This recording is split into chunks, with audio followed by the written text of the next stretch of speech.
The bridge of the Stevie Meridian was bathed in the soft, pulsing glow of a blue holographic display. Commander Sarah Chen stood at the helm, arms folded behind her back, eyes locked on the image before her. 3 alien vessels glided through the blackness of space with an elegance that felt more like a threat than a greeting.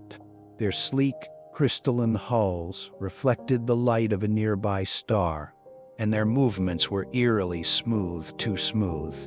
"Status report," she said calmly, though every instinct in her body warned that this moment was far more than just a diplomatic formality. Lieutenant Rodriguez sat at his console, his neural interface flickering with data feeds. "Arcane vessels are maintaining current approach vector. Weapon systems are online but not targeted. Shield readings match Class V, exactly as our intelligence predicted." Chen allowed a slight smile. "So far, everything's going according to plan." For decades, humanity had been watching the Arcane Empire from afar, intercepting their communications, reverse engineering fragments of their technology, and building a facade that had fooled even the most observant galactic powers. The Meridian was the centerpiece of that deception. On the surface, it looked like a primitive exploration ship, cobbled together by a young species just beginning to step into the stars. In reality, it was a mask, a Trojan horse hiding not soldiers, but secrets. "We're being hailed," said Ensign Patel from the comm station. Her fingers danced over the haptic console. "Standard arcane diplomatic frequency." "Put it through," Chen said, straightening her uniform. The crew behind her moved with subtle precision, each playing their part, slightly nervous, slightly awed, just as they'd rehearsed. The holographic feed shimmered and then resolved into the image of an arcane. The alien stood tall and proud, alabaster skin glowing with bioluminescent markings that pulsed slowly with shades of teal and violet. Forearms folded in what human intel had decoded as a posture of superiority. "I am High Marshal Vex Thor of the Arcane Empire," the being announced, its crystalline voice translated instantly by the bridge's AI. "We have observed your species' fumbling steps into space with interest." Chen gave a respectful nod, inclining her head just enough to suggest humility, but not submission. "High Marshal, I am Commander Sarah Chen of the Terran Exploration Service. We're honored by your presence." Vex Thor's upper arms flicked in what looked like a dismissive wave. "Yes, well, your people have finally achieved faster than light travel, primitive though your methods may be. The Empire has decided it is time to welcome you to the galactic community." The room held its breath. The crew kept their expressions carefully crafted, wide-eyed and uncertain. None betrayed the truth. Humanity had cracked FTL travel decades ago and surpassed the Arcane's so-called crystal drive technology long before that. "We're grateful for the Empire's recognition," Chen replied, adding just the right amount of awe and excitement. "We have much to learn." The High Marshal's markings flashed with amusement. "Indeed. Your species will be granted protectorate status. The Empire will guide your development, manage your resources, and ensure you don't destroy yourselves with technology beyond your comprehension." Chen let her face shift into a slightly troubled expression. "Protectorate status? I'm not authorized to make any commitments of that magnitude. Our planetary council," Vex Thor cut her off. His tone hardened, and the glowing lines on his skin flashed red. "Perhaps I should be more clear. This is not a negotiation. Your attempts to colonize nearby systems without oversight have not gone unnoticed. Without our protection, you would inevitably provoke hostile species far less benevolent than ourselves." The crew stiffened slightly, but Chen kept her tone diplomatic. "I understand, High Marshal. But surely, Earth's leadership must be consulted. We've never faced a situation like this before. There was a pause. Then, with the irritation of a teacher addressing a slow student, Vexthor said, "You have one planetary rotation to submit your acceptance. Delay, and you will face the consequences of rejection." The holographic feed cut out abruptly. Silence filled the bridge.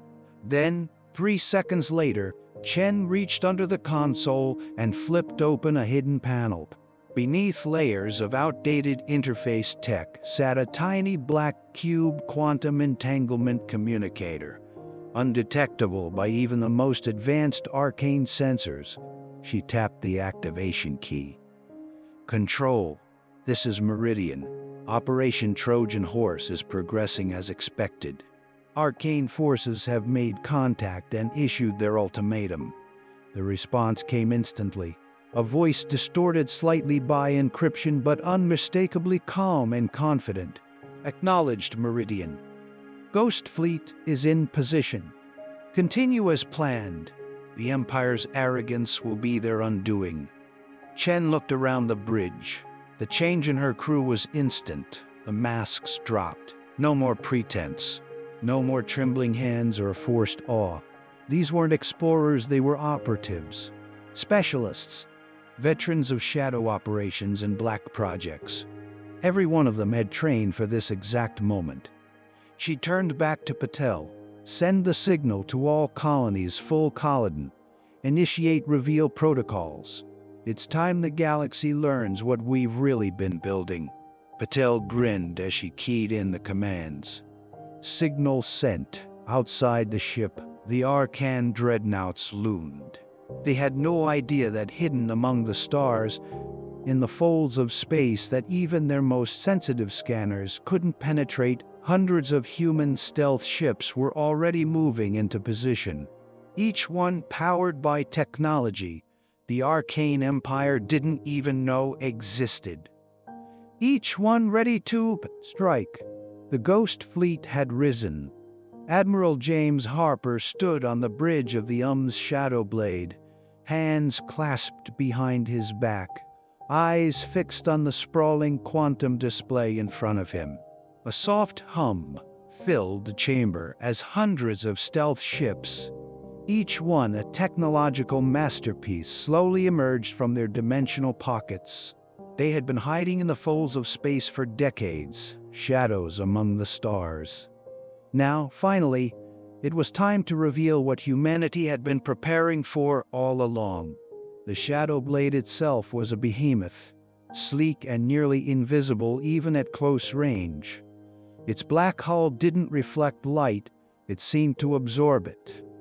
Surrounding it was the Ghost Fleet, an armada of warships built not for intimidation, but for total dominance.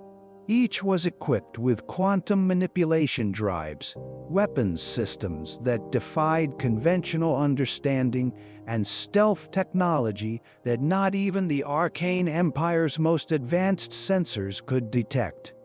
Harper's neural link buzzed softly as his mind synced with the incoming data from every vessel under his command. "Fleet status?" he asked, his voice calm but focused. Captain Maya Patel's voice came through immediately across the quantum network, sharp and steady. "All vessels report ready, Admiral. Quantum shields are at full capacity. Phase cannons are charged. The Archaeans still haven't detected our presence." "Good," Harper said, nodding slightly. "Then they're right on schedule." On the edge of known space, the Stevie Meridian was still in visual range of the Arcane dreadnoughts. The alien warships, towering crystalline constructs, hovered menacingly in formation, utterly unaware they were being surrounded. "Signal from the Meridian," said Lieutenant Park from the communications console. "Commander Chen reports the Arcans are growing impatient. They've begun charging weapons." Harper allowed himself a grim smile. "Let them fire. Chen knows what to do." Seconds later, the quantum display lit up with a spike in energy output from the lead Arcane vessel. Its main weapon, A massive crystal cannon capable of vaporizing the city from orbit lit up like a miniature star. Then it fired. A blinding beam of energy shot across space, slamming directly into the Meridian, or what the Arcans thought was the Meridian. Impact confirmed, Park reported. Holographic projection systems held. The real Meridian is well outside their targeting range. Perfect, Harper said. Open a channel to High Marshal Vex Thor. A moment later, the arcane leader's image appeared on the main display. His bioluminescent markings still pulsed with smug arrogance, though that arrogance was already beginning to falter. What trickery is this? Vex Thor demanded. Your primitive vessel should have been destroyed, Harper interrupted. That wasn't the Meridian, just a projection, a distraction, like our entire technological front for the past 100 years. Vex Thor's glow faltered, flickering like a dying flame. I am Admiral James Harper of the Terran Ghost Fleet, he continued. While your empire watched our fumbling steps into space, we watched you. While you prepared to enslave us, we prepared for this moment. Behind him, Park initiated the signal. All around the Arcans, humanity's ghost fleet began to decloak. Their dark hulls emerged from the nothingness like predators from the deep surrounding the once mighty dreadnoughts with silent, coordinated precision. On the arcane flagship, panic set in. Impossible, Vex Thor whispered. You couldn't have hidden all of this. But we did, Harper said flatly. While you flaunted your crystal drive technology, we developed quantum manipulation systems that don't just bend space, but rewrite the rules entirely. To drive the point home, Harper gave a nod to Captain Patel. The Shadowblade's quantum drive activated with a soft hum, and in an instant, the massive ship vanished, reappearing a heartbeat later directly behind the Arcan command ship. The Arcans never even saw it move. Your empire has conquered dozens of worlds by showing up unchallenged, Harper said, his voice cool and firm. You confused patience for weakness, but now the veil is off. And your fleet, he gestured toward the display, where hundreds of Terran ships continued to decloak in synchronized waves, is surrounded. More arcane vessels began to arrive, responding to the flagship's distress signal. Harper barely glanced at the new readings. Lieutenant Park, he said, show them a demonstration. Aye, sir. The Shadowblade's phase cannons charged, glowing softly in multiple dimensional states. When they fired, the beams slipped to the arcane shields, as though they weren't even there, targeting weapons systems, propulsion arrays, communication arrays. Within seconds, one of the arcane dreadnoughts was disabled, drifting in space. Not a single shot struck the crew quarters. That was a warning, Harper said as Vex Thor stared, stunned. Your shields operate on crystal harmonics. Impressive by 20th century standards. But quantum beams don't exist in one dimension. You can't block what isn't fully there. Vex Thor's bioluminescent patterns were now pulsing in jagged, anxious red. What do you want? Simple, Harper replied. You will recognize humanity's sovereignty, withdraw your forces, and enter diplomatic negotiations as equals. Or, he let the sentence hang. The Ghost Fleet continued its silent ballet around the arcane forces, warships gliding effortlessly through space, positioning themselves not to destroy, but to dominate. You have 1 hour to respond, Harper finished, and I suggest you use it wisely. The screen went dark. Captain Patel stepped onto the bridge from her command station. Think they'll accept? She asked quietly. They don't have a choice, Harper replied, still watching the display. The question isn't whether they'll surrender, it's how many other species will rise up once they realize the Empire isn't invincible anymore. A quiet moment passed.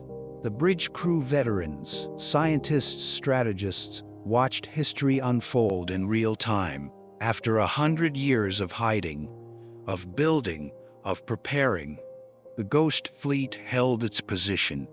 The Arcans had come expecting to demand surrender.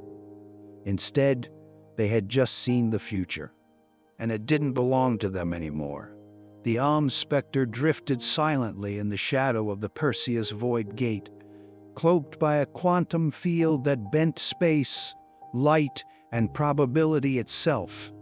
Around it, hidden in the same folds of dimensional camouflage, hundreds of Terran vessels waited motionless, yet coiled like a spring.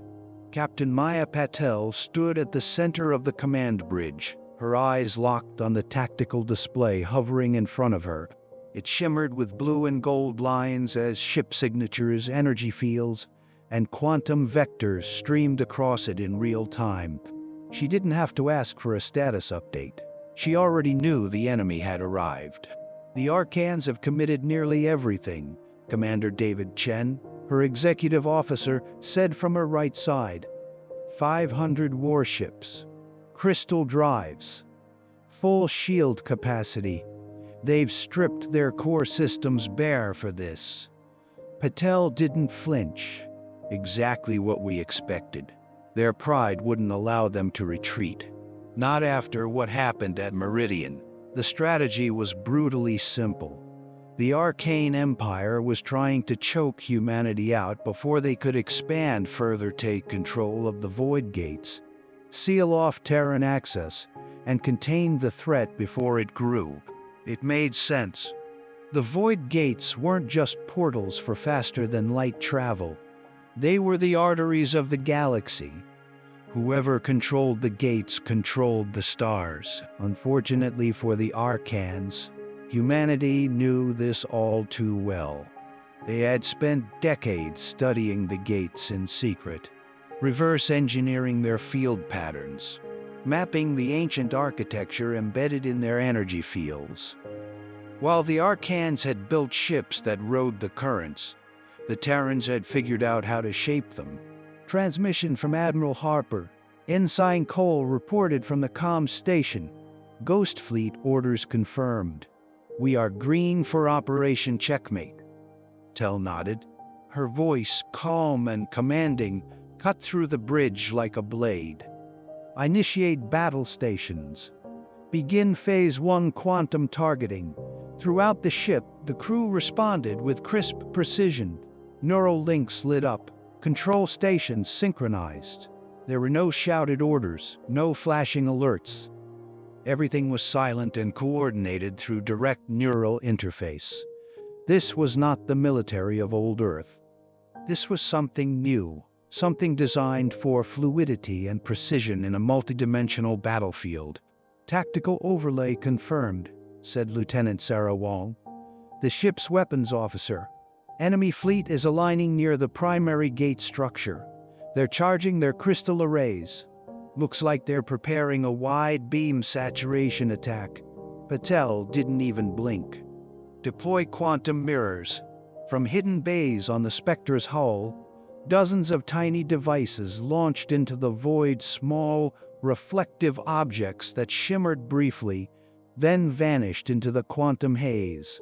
To arcane sensors, they were meaningless space junk. In reality, each mirror was a generator, capable of catching and redirecting massive energy outputs with surgical accuracy. A moment later, a blinding lance of energy surged from the lead arcane dreadnought, pure crystalline power, focused into a beam wide enough to crack a moon. It flew straight into the trap. Impact confirmed, Wong announced. Mirror array is holding. Energy redirecting, now. The tactical screen flashed. The arcane beam curved unnaturally mid-space, bounced between two mirrors, and slammed back toward its source. A tremor ran through the opposing formation as three of their own ships took the full blast, shields shattered, hulls fractured. A fifth vessel veered off course, engines sputtering. "They're panicking," Chen said with quiet satisfaction. "They've never seen anything like that." "Good," Patel replied. "Execute primary attack pattern. Let's show them what happens when you build your empire on arrogance." In synchronized harmony, the entire Ghost Fleet came to life. Quantum drives activated across hundreds of Terran warships, flickering in and out of normal space like ghosts passing through walls. The battlefield lit up with controlled chaos as Terran ships phased across space, appearing in the blind spots of the enemy fleet inside formation rings, above command centers, behind weapon platforms. "Targets locked," Wang reported. "Firing at will." Phase cannons unleashed their fury. The beams slipped past arcane shields without resistance, cutting directly into propulsion units and weapon systems, disabling, not destroying. It wasn't mercy, it was message control. They wanted the enemy to know they had lost before a single casualty was taken. "Enemy fleet attempting to regroup," Chen said. "They're forming a defensive sphere around the command ship." Patel opened a comm channel to Admiral Harper. "Sir, Arcane formation is behaving as predicted. Ready to execute Phase 2. Harper's voice came back instantly, calm and clear. "Proceed. Let's finish this." Patel turned to her chief engineer. "Dr. Raj, activate the resonance device." Drawer Raj was already halfway through the command sequence. "Activating now. Synchronizing with gate energy field. Establishing quantum resonance. Now." Deep beneath the Spectre, hidden beneath multiple layers of shielding, the ship's most advanced device came to life. The quantum resonance generator pulsed once, then again, matching the frequency of the void gate itself. On the main screen, the ancient symbols etched into the gate began to glow brighter than they ever had before. The entire structure vibrated in the quantum spectrum, resonating like a cathedral bell struck for the first time in millennia. Then the arcane ships began to die. Not explode, fail. "All enemy crystal drives are losing power," Wang said in disbelief. 87% have already gone dark. The rest are running on emergency backups."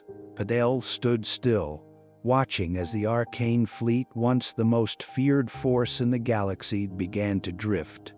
Helpless, paralyzed. "Signal Admiral Harper," she said. "The Perseus gate is secured." She turned to her crew. "Well done, everyone. That's a clean sweep." The battle had lasted less than half an hour, and it was over. Not through brute force, not through massive casualties, but through understanding, through preparation. Humanity had chosen its battlefield, and on that battlefield, they had rewritten the rules. A chime echoed through the bridge. "Incoming transmission from the Arcane command ship," Ensign Cole said, surprise flickering across his face. "They're requesting terms of surrender." Patel allowed herself a tight smile. "Tell Admiral Harper," she said. "The board is clear." She glanced back at the void gate. Its glowing symbols pulsed softly, like a heart starting to beat again after a long slumber. The real game can begin. 3 weeks after the Battle of the Void Gates, the galaxy's political landscape looked nothing like it had before. On New Geneva Station, colossal orbital hub built in the Terran style but modified to accommodate dozens of species, the Grand Council chamber pulsed with tension. 30 alien delegations were gathered under one roof for the first time in history. The air shimmered with localized environmental fields tailored to each species. Mist for them, water breathers, low gravity for the feathered Seldavians, and even complete silence for the telepathic Oryx.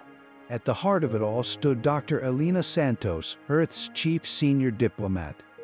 Composed, confident, and utterly prepared, she scanned the room slowly, her dark eyes taking in every expression: curiosity, anxiety, anger, and more than a little fear. Most of the delegates had never met a human in person before.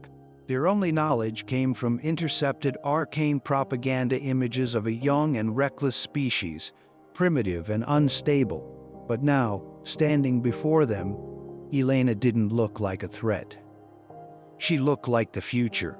"Members of this assembly," she began, her voice echoing clearly through personalized translation fields. 3 weeks ago, the Arcane Empire deployed the largest fleet in its history. It arrived at the Perseus Void Gate with the goal of containing our expansion, of forcing our surrender. No one spoke. The implications still hung in the room like smoke from a battle long past. Elena continued, her tone calm but firm. "They failed, not because we outgunned them, but because we understood the very thing they took for granted: the void gates themselves." Behind her, a massive quantum display came to life. Footage of the battle played in silence. Arcane dreadnoughts drifting powerless, Terran ships weaving through the chaos like shadows. Data feeds overlaid the images, showing energy drop-offs, failed crystal drives, precision strikes that disabled weapon systems without a single casualty. "We disabled nearly 500 enemy vessels," she said. "No lives lost, no demands for territory, and no calls for subjugation. Humanity doesn't seek conquest. We seek change." That's when the murmurs began. A crystalline delegate from the Nexian Confederacy leaned forward, its many facets shimmering with unease. "For 3 centuries, we paid tribute to the Empire. We believed their technology was divine. And yet you..." It paused, tone shifting to something between awe and suspicion. "You simply turned it off. Like it was nothing." "Not nothing," came a deep, rumbling voice from the other side of the chamber. It belonged to Clue, the Void Walker representative, a massive, semi-ethereal being who rarely spoke. "They did not destroy the power. They mastered it." Elena nodded once, acknowledging the support. "We spent 100 years preparing for this moment, not for war, for what comes after." The display shifted again, this time showing the galaxy's current political map. Entire sectors once colored in arcane red were now flickering, marked with new, unclaimed banners. Subjugated worlds had declared independence overnight, their leaders emboldened by the Empire's fall. 17 former Imperial worlds have already requested diplomatic relations, Elena announced. "They're asking for something the Arcane Empire never gave them: a voice." A Seldavian delegate, Tia, tilted her head, feathers ruffling. "And what guarantees do we have that humanity won't simply replace the Empire? Your technology clearly exceeds everything we've known." A sharp murmur ran through the chamber. It was the question many were too afraid to ask. Elena didn't hesitate. "That is a fair concern," she said, "and one we've anticipated." She raised a hand, and the room dimmed. A new display flickered into life, this time showing raw technical schematics, compact, efficient designs for quantum field generators. Basic, but revolutionary. "These are open-source designs for entry-level quantum systems," she said. "We're sharing them with any species that chooses to join what we're calling the Galactic Cooperative. Not all of our technology, of course, but enough to build your own path forward." Shock rippled across the room.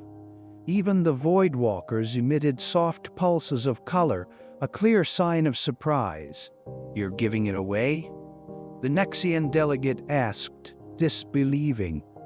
"Not everything," Elena clarified. but enough to level the playing field. Enough to make sure no single species can dominate the rest through fear.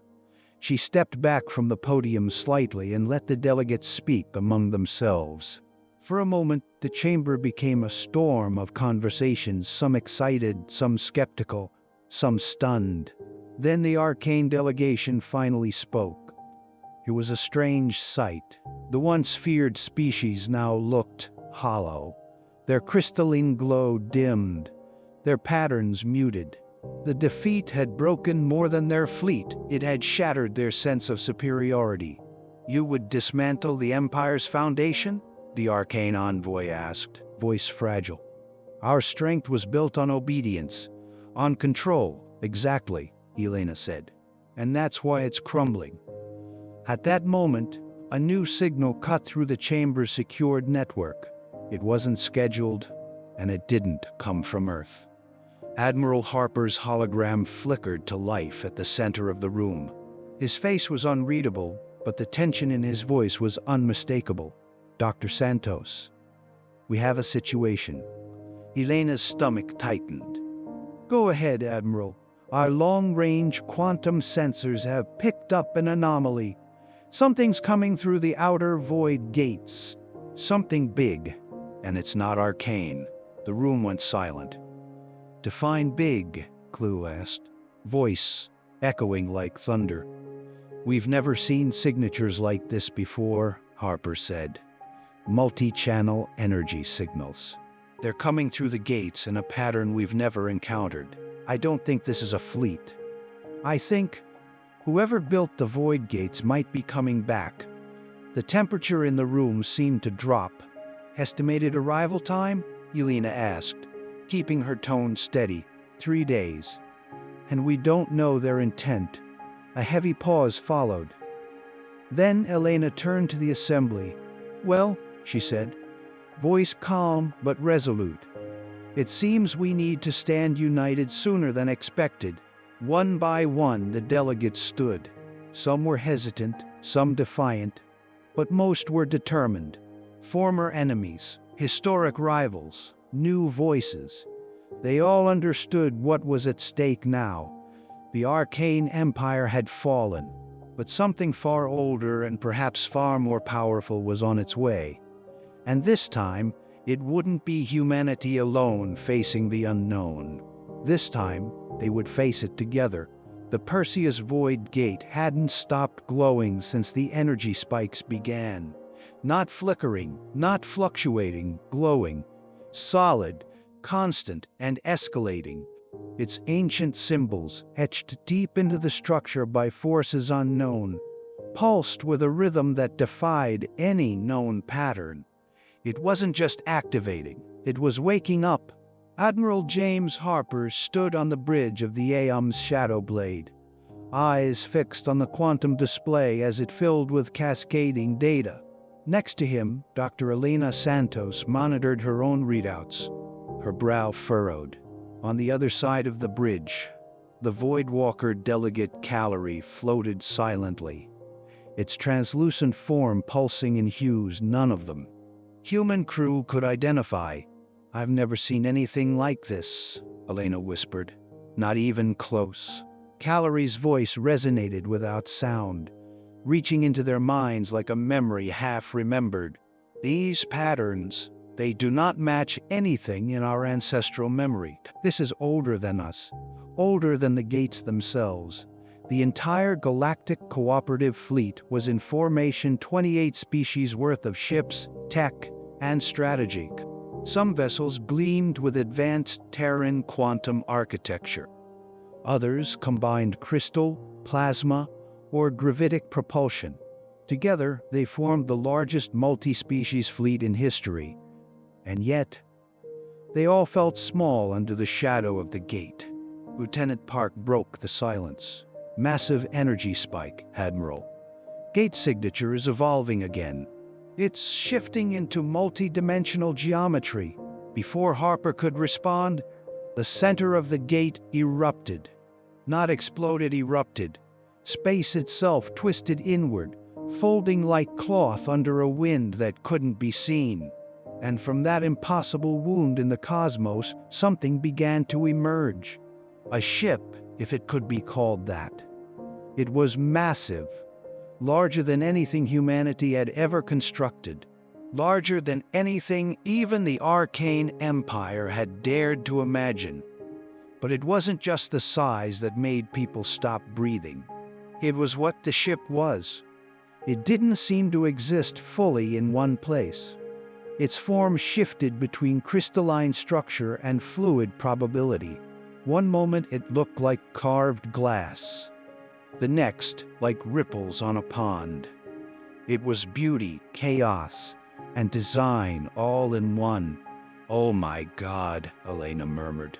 "We are being hailed," Park said. His voice was tight, restrained, but not on one frequency, on all of them. Quantum, crystal, biological resonance. Simultaneously, Harper turned toward the comms display. "Open every channel." The screen filled with light, and then a voice, if it could be called, that sealed the bridge. Not a voice in the traditional sense, but one that every being understood instantly. The message arrived in every language, every format. It bypassed translators. It didn't need them. "Children of the galaxy," the being said, "we are the architects." The bridge fell silent. Harper barely blinked. Elena stood still as stone. Calories' form pulsed wildly, then froze. The being continued. Its form was both energy and substance, flickering with recognizable patterns, eyes, limbs, gestures, yet remaining utterly alien. It was as if it had formed itself in a way every species could comprehend all at once. "We have watched. We have waited. And now, you have surprised us." Elena stepped forward carefully, like approaching a sleeping giant. "I am Dr. Elena Santos, Terran human representative of the Galactic Cooperative. We are honored by your presence." "We know who you are," the architect replied. "We know all of you. We built the void gates. We scattered them through the stars as a test, to see who would truly understand them, not just use them, not just master them, but understand their purpose." "A test," Harper said slowly. "Yes," the architect responded. "Some discovered the gates. Some exploited them. The arcane empire used crystal harmonics to travel an impressive feat, but shallow. Others served, others survived. But you, humanity, did something unexpected." The screen shifted to a reel of events: human vessels cloaked in shadow, disabling arcane fleets without bloodshed, forming a new alliance, sharing quantum technology freely. You learned in silence. You hid your strength. You prepared not just to win, but to uplift. You gave your knowledge away when you could have ruled. Around the bridge, the crew watched, stunned. They were soldiers, officers, strategists. But in this moment, they were just witnesses to history. "That is the purpose of advancement," the architect said.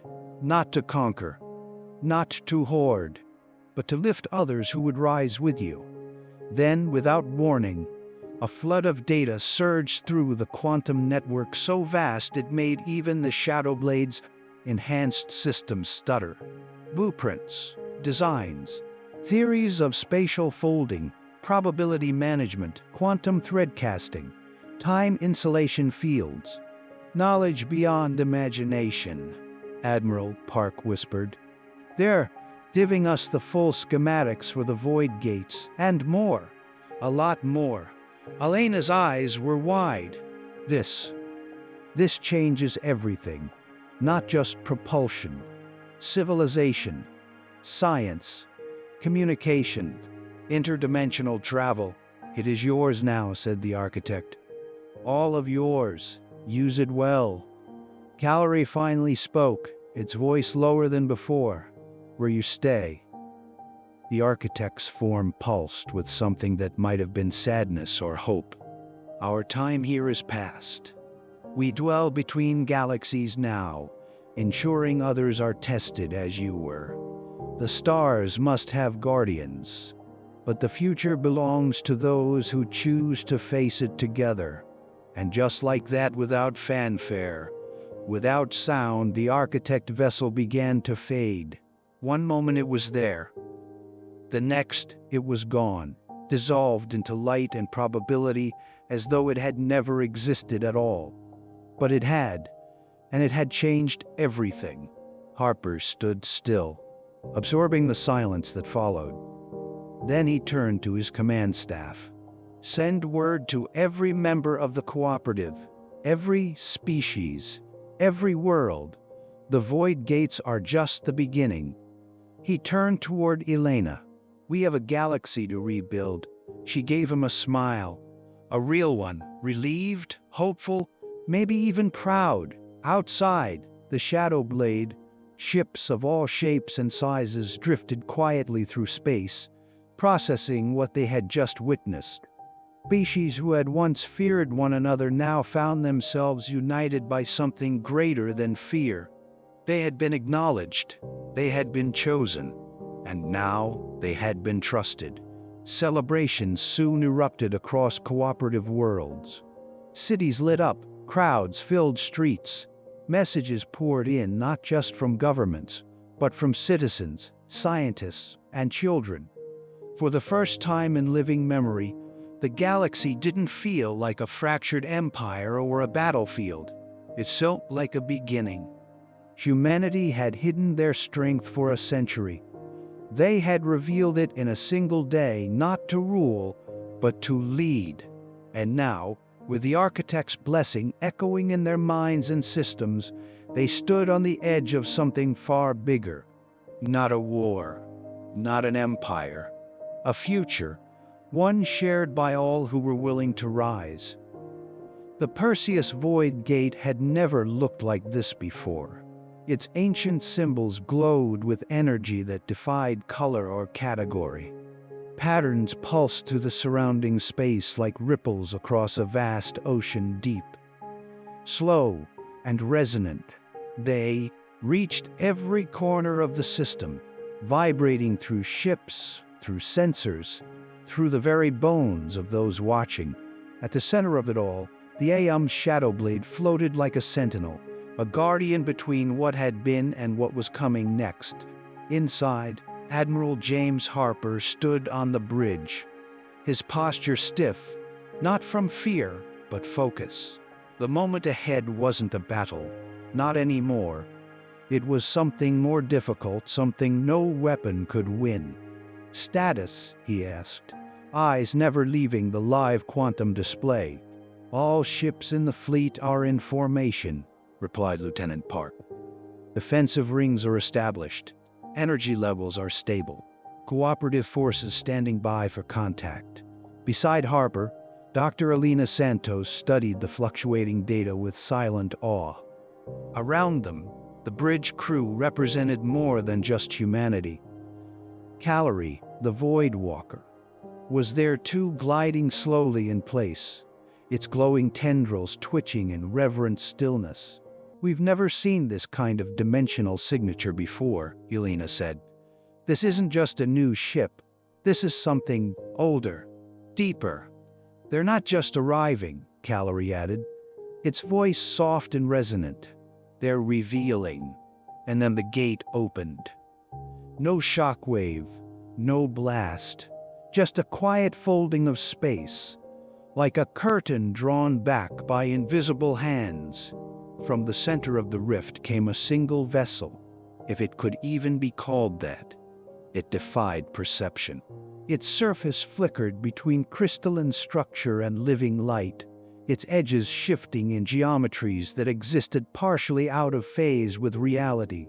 The architects had returned, and they had come in truth.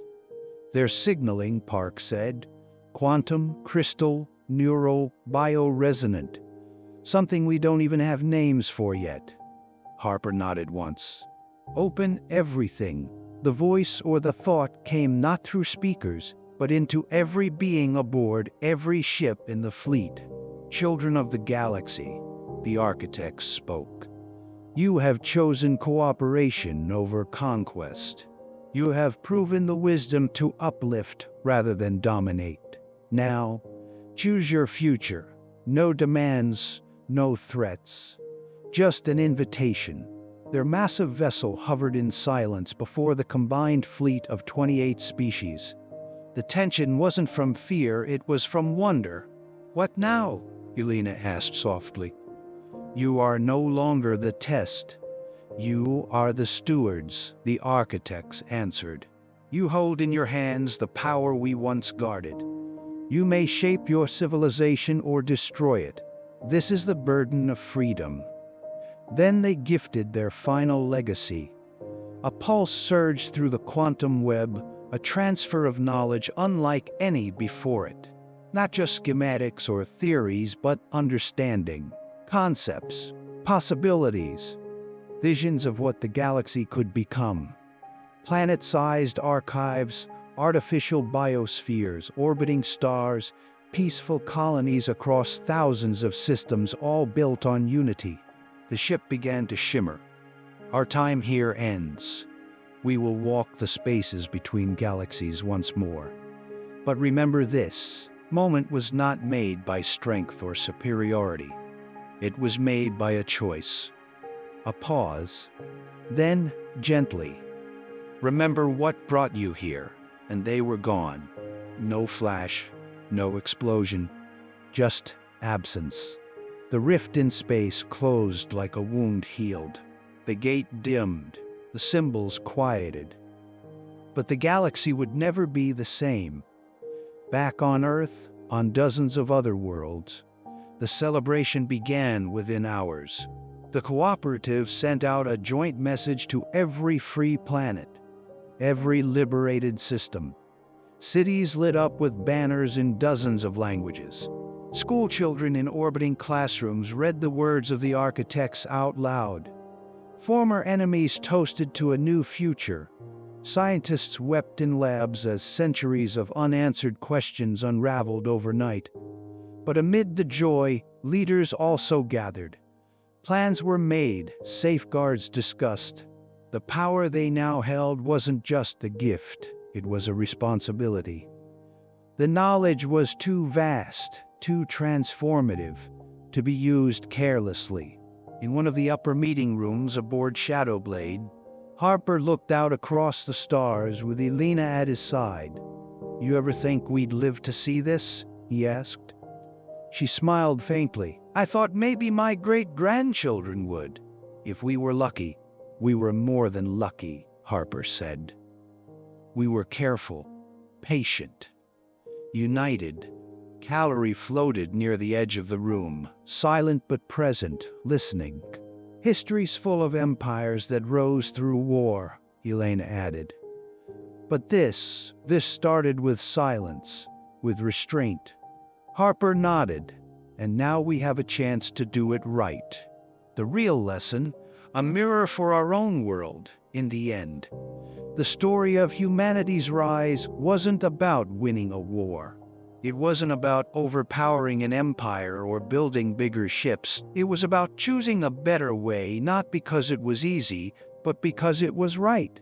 This fictional galaxy found itself at a crossroads where fear could have ruled, where superiority could have been exploited.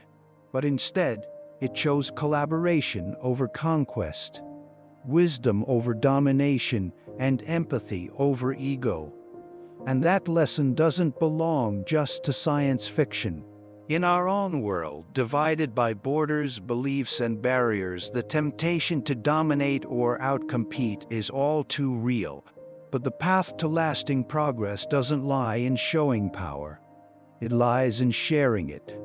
We live in an era where technology moves faster than morality, where connection has never been easier, yet understanding feels so distant. But maybe, like the characters in this story, we're being asked a question. What kind of future are we building?